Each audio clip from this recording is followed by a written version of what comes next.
So welcome sa Team Gadget PH.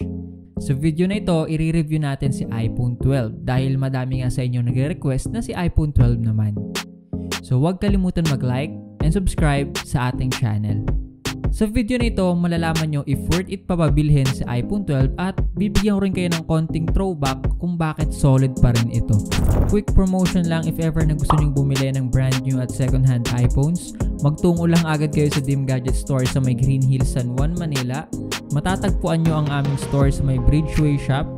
Kakanan ka lang at kakaliwa. Then makikita mo na kami. Si iPhone 12 ay tinatawag nilang pandemic iPhone. Kasi may virus pa itong iPhone pag binili mo. Joke lang. Dahil nga nung kasagsagan ng pandemic year 2020, no, doon nilabas si iPhone 12 at nirelease ito ng October 2020 to be exact. So ngayon, 3 years old na itong iPhone na ito. So ewan ko din no, if umabot ba yung relasyon nyo ng 3 years, no?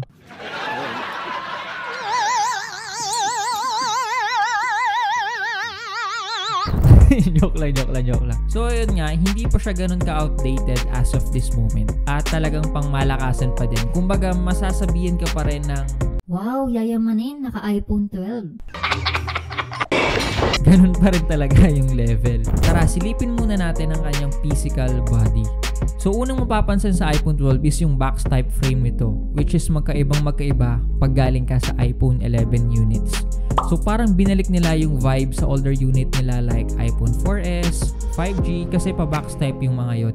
Actually, mas gusto ko ng ganito dahil nga mas may grip siya hawakan para sa akin. Mapapansin din natin na napaka-glossy pa rin ng harap at likod nito dahil sa Corning made glass ito gawa.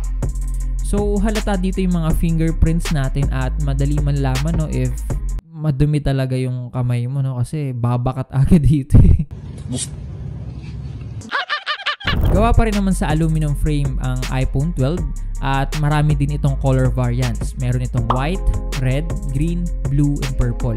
So ito yung mga makikita natin sa iPhone 12. Meron itong silent switch, volume button, SIM card tray, sa kabila naman power button, sa ilalim speakers and yung lightning port nito. And the Apple logo na rin ito na nakasentro sa gitna. Sabi ko nga kanina, yung box type frame na iPhone ay mas gusto ko dahil nga mas less ang chance na mabitawan ko ito. Speaking of bitaw, no? Kamusta naman kaya yung mga binitawan na dyan, no?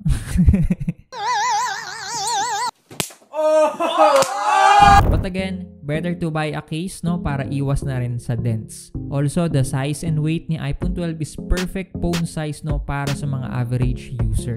Hindi siya sobrang laki at hindi rin naman siya sobrang liit. Sakto lang. Kamusta kaya ang display nito? So solid pa rin ang iPhone 12 kasi nga naka Super Retina AMOLED display na tayo. Alam ko naman majority of you ay mas trip ang AMOLED display kasi mas maarte talaga kayo eh, no?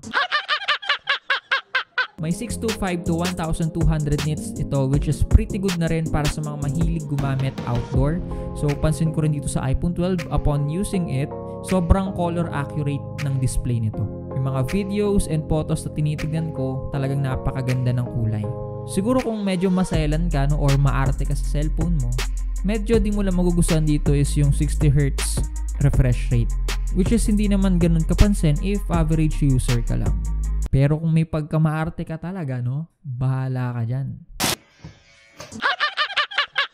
So kung mahilig ka lang talaga mag-social media, sobra-sobra na sa'yo si iPhone 12. Eh yung battery ni iPhone 12, okay pa ba? Itong hawak ko ay isang pre-owned iPhone 12 na may battery health na 95%. Isa lang siguro sa magiging flaws sa iPhone 12 is nag-downgrade ang battery nito. Kasi yung 11 series guys, kung alam nyo lang, 3,000 plus milliampere yung nila, battery. Pero itong sa iPhone 12 ay meron lang 2,815 milliampere. So based sa article na ito, sa iPhone 12 daw ay may 84 hours endurance rating, 19 hours sa continuous talk time, 12 hours sa continuous web browsing at 13 hours daw sa tuloy-tuloy na video playback. Ayan ay review sa isang brand new, so expect pa rin natin na hindi na inaccurate ngayon if bibili ka ng second hand iPhone. Tsaka sino ba naman manonood ng 13 hours na video na tuloy-tuloy, no? Ano yan, pinanood mo yung buong episode ng Provinciano tsaka One Piece, no? Kulang pa yun eh, kulang pa yung 13 hours eh. Powered ito ng 20 watts fast charging and 15 watts naman sa magnetic fast wireless charging. Kahit medyo downgrade siya sa milliamp battery niya, ang nilamang naman ito sa mga previous unit ay ito yung first iPhone na nagsusupport ng 5G network. So kung para sa'yo big deal yung 5G, iPhone 12 is very recommended. Isa rin sa mga reason no bakit maganda mag-avail ng iPhone 12 is having an excellent specs today. Ito po ay powered ng Apple A14 Bionic chipset which is hindi pa ganun ka-outdated ngayon no, para sa 2023 to 2024 dahil nakakasabay pa rin itong chipset niya. At kung itetest mo ang limit nito, talagang mapapabilib ka pa rin. Kasi kayang-kaya pa rin niya i-handle yung mga sikat na games ngayon. Naka-iOS 14.1 pa rin ito at pasok na pasok pa rin ito sa mga latest update ni Apple ngayon. Pero itong hawak ko ay naka 16.5 iOS version na. So kung iniisip mo baka outdated na yung iOS version nito, hindi pa no kasi marami pa tong pagdadaanan. So by the way naka 128 storage na rin ito which is pretty decent mostly sa mga average users. If mahilig ka mag-install ng games, puro ka lang scroll ng memes, pang online class mo, maraming laman yung gallery mo dahil mahilig ka mag-take ng pictures and videos, sisiw na sisiw lang yan kay iPhone 12. Punta na tayo sa camera nito. Meron itong dalawang camera lens sa likod just like iPhone 11. Ang main camera nito ay naka 12 megapixel 1.6 f-stop na mas upgraded kesa kay 11. So solid ito sa low light scenario at mas blurred ang background. 12 megapixel 2.4 f-stop naman sa ultra wide lens nito na kayang mag-shoot ng video up to 4K resolution 60 fps which is the standard ngayon. So sa slow mo naman 1080p at 240 fps is very great talaga for smoother playback kung mahilig kang mag-take ng slow mo. So kung mahilig ka naman mag-selfie, perfect sa'yo itong sa iPhone 12 dahil yung front cam nito ay naka 12 megapixel 2.2 f-stop. So super sharp pa rin talaga yung selfie mo plus samahan mo pa ng magandang lighting. Gusto ko rin dito is may pa-mini wide lens pa itong si iPhone 12 so kung masyadong malapad yung mukha mo kaya yan dito. Gago! Kaya rin ito mag-record ng selfie video up to 4K resolution 60 fps na para sa akin overkill na yun. Kasi ba't ka magsa-selfie video ng 4K sobrang bigat na yun sa storage Basta, solid tong camera ng iPhone 12. So ito yung mga sample shots natin sa iPhone 12 para sa photo and video. So kayo na lang humusga if maganda ba talaga yung quality nito.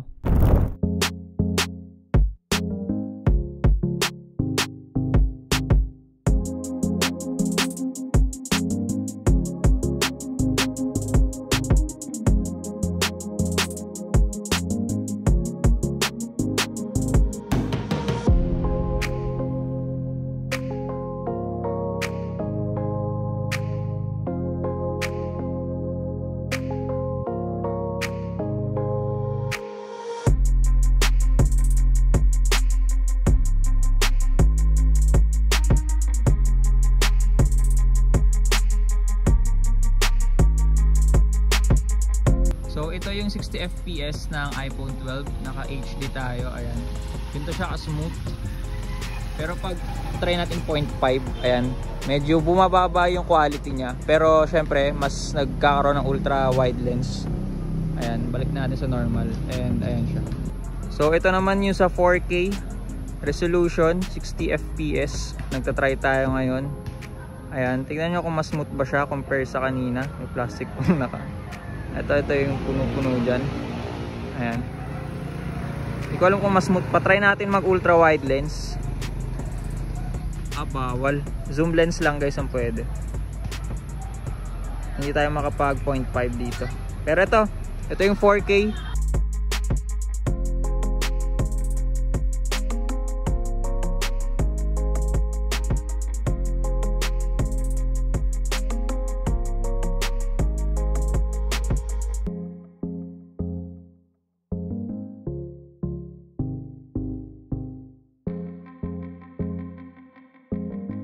So sa mga nag-aabang ng price nito ngayon, meron kaming 128GB at 256GB. Sa 128GB, mabibili nyo siya ng 25K, while sa 256GB naman ay mabibili nyo ng 29K. Ito ay pwede pa magbago in the future, so kung plano nyo makipagtawaran, punta lang kayo sa aming shop. Ready kami dyan. Ito po yung mga freebies if bibili ka ng iPhone 11, 12, 13, 14, basta mga iPhone 11 pataas, may freebies po tayong AirPods, 20 watts adapter, battery pack, tempered with wipes, and 3 case. Meron itong shockproof at clear case. Comment nyo lang sa baba guys yung iPhone 12 Pro review next, no, para isunod na natin yan sa listahan. Thanks for watching, Dim Gadget PH.